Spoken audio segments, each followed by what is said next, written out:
En mi lugar, Instead of Me, por Horacio Bornar, 1808-1889. Hace ya muchos años, a principios del verano, cuando los árboles apenas comenzaban a verdear dándonos sombra, paseaba con un amigo por la placentera orilla de un río en Escocia. Un mendigo harapiento se nos acercó para pedir limosna. Le ayudamos en algo y comenzamos a conversar con él. El hombre no sabía leer ni escribir, no sabía nada de la Biblia y poco le importaba. Usted necesita ser salvo, ¿no es así? Oh, sí, supongo que sí, respondió él. Pero, ¿acaso sabe cómo serlo?, le preguntamos. Creo que sí, contestó. ¿Cómo cree que puede ser salvo? No he sido un mal hombre y hago todas las buenas obras que puedo. Pero, ¿serán sus buenas obras suficientes para asegurarle el cielo?, seguimos preguntando. Creo que sí. Estoy haciendo lo mejor que puedo. ¿Conoce buenas obras mejores que las suyas? Sé de las buenas obras de los santos, pero ¿cómo puedo hacerlas yo? ¿Sabe de buenas obras mejores que las de los santos? No creo que pueda haber buenas obras mejores que las de ellos, dijo el mendigo. ¿Acaso no son las obras del Señor Jesucristo mejores que las obras de los santos? Por supuesto que sí, pero ¿de qué me sirven a mí? Pueden sernos muy útiles si creemos lo que Dios nos ha dicho acerca de ellas. ¿Cómo es eso? Si Dios está dispuesto a considerar estas obras de Cristo en lugar de las suyas, ¿no sería eso suficiente? Sí, sería suficiente. Pero, ¿acaso lo hará? Sí, respondimos, lo hará. Esto es justamente lo que nos ha dicho. Está dispuesto a tomar todo lo que Cristo ha hecho y sufrido en lugar de todo lo que usted pudiera hacer y sufrir, y darle a usted lo que Cristo se merece en lugar de lo que usted mismo se merece. ¿Es este realmente el caso? ¿Está Dios dispuesto a poner a Cristo en mi lugar? Sí, realmente está dispuesto a hacerlo, respondimos. Pero entonces, ¿yo no tengo que hacer buenas obras? Sí, muchas, contestamos, pero no para comprar con ellas el perdón de sus pecados. Usted tiene que tomar lo que Cristo hizo como el precio pagado por el perdón de sus pecados y luego, habiendo obtenido un perdón gratuito, usted trabajará para Él, que lo perdona como una manera de responder al amor de Él.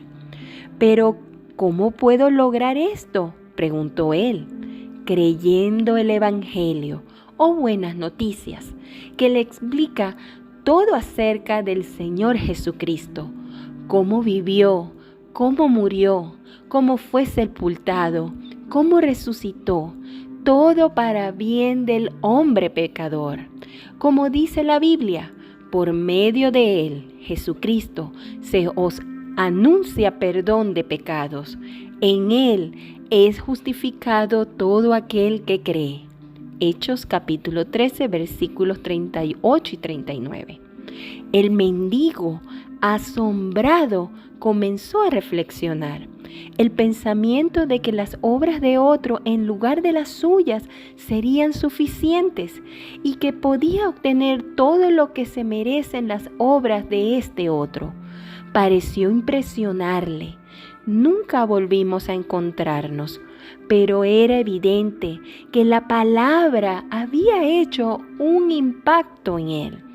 Pareció capturarla, aunque nunca le había oído antes. Eran nuevas demasiado buenas para ser realidad. Desde entonces, He relatado muchas veces esta anécdota para ilustrar el Evangelio y ha tenido su efecto. El asombro del hombre ante el hecho de que las obras de otro en lugar de las suyas eran suficientes comunica la idea de los efectos producidos por el Evangelio de Cristo. Cristo por nosotros es el mensaje que anunciamos. Cristo cargando nuestros pecados en su propio cuerpo en el madero. Cristo haciendo lo que debíamos haber hecho nosotros, cargando lo que nosotros debíamos haber cargado. Cristo clavado en nuestra cruz, muriendo nuestra muerte, pagando nuestra deuda. Todo esto para acercarnos a Dios y darnos vida eterna. Este es el mensaje puro del Evangelio, que todo aquel que cree es salvo y nunca vendrá condenación. Pocos son los que no saben lo que significa la palabra sustituto en relación con las cosas comunes.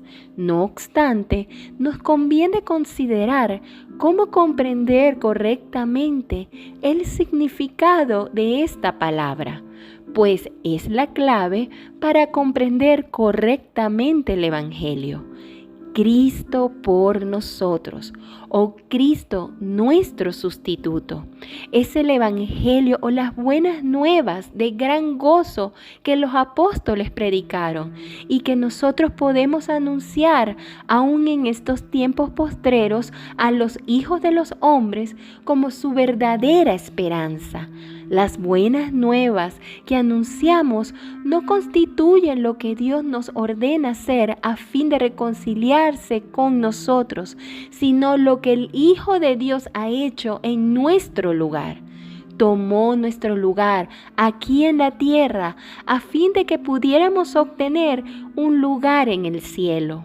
Como el único perfecto en la vida y en la muerte, como el hacedor y el sufriente, Dios nos lo presenta a fin de que obtengamos el beneficio completo de esa perfección en cuanto recibimos su evangelio. Toda nuestra imperfección, por más grande que sea, desaparece ante lo completo de su perfección, de modo que Dios nos ve no como somos nosotros, sino como es Él.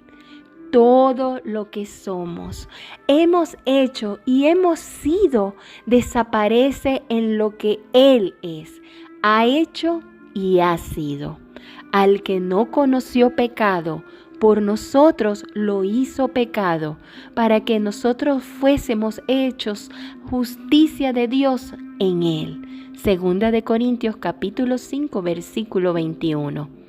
Esta totalidad con que cargó con los pecados el Hijo de Dios como el sustituto es la base de la fe del pecador. Es sobre esto que basamos nuestros tratos con Dios.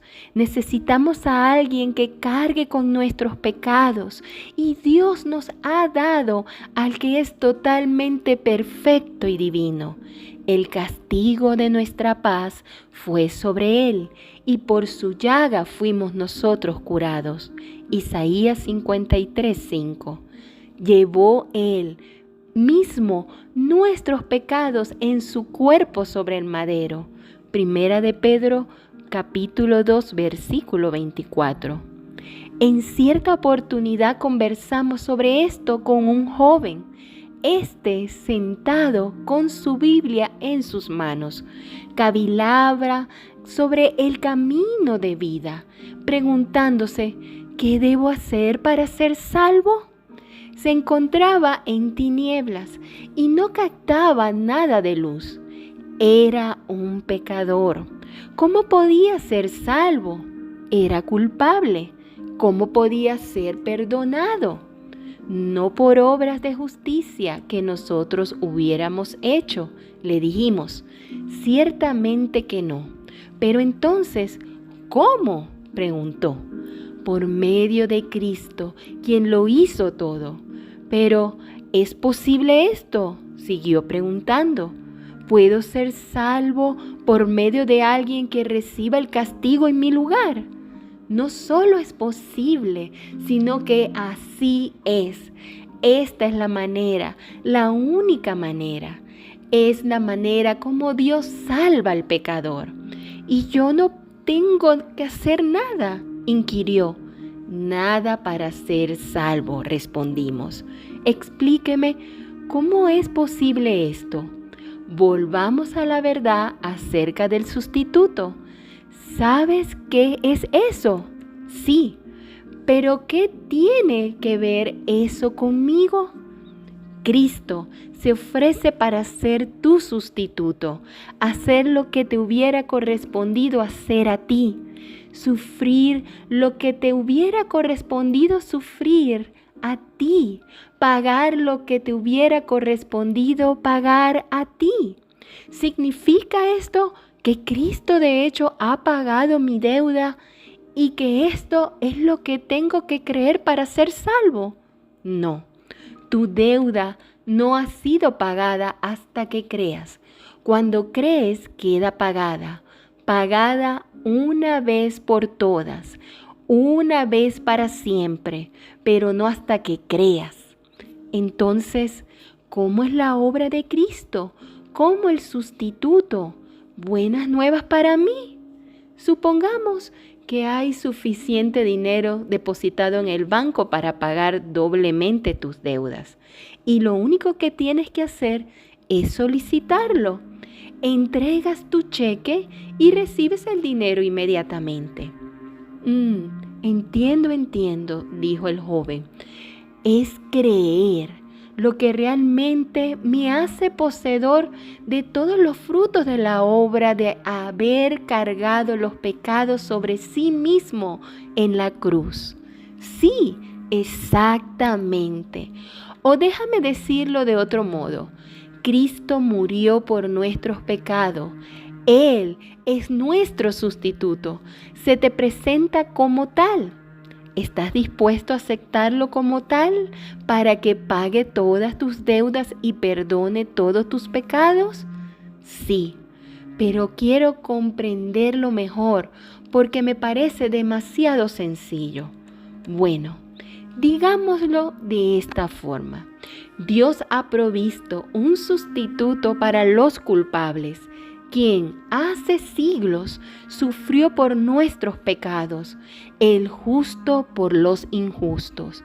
El Padre te presenta este sustituto perfecto y te pide que aceptes la sustitución. El Hijo se te presenta, ofreciendo ser tu sustituto. El Espíritu Santo te lo presenta como un sustituto. ¿Lo aceptas? El Padre está dispuesto, el Hijo está dispuesto, el Espíritu está dispuesto. ¿Estás tú dispuesto? ¿Das tu consentimiento?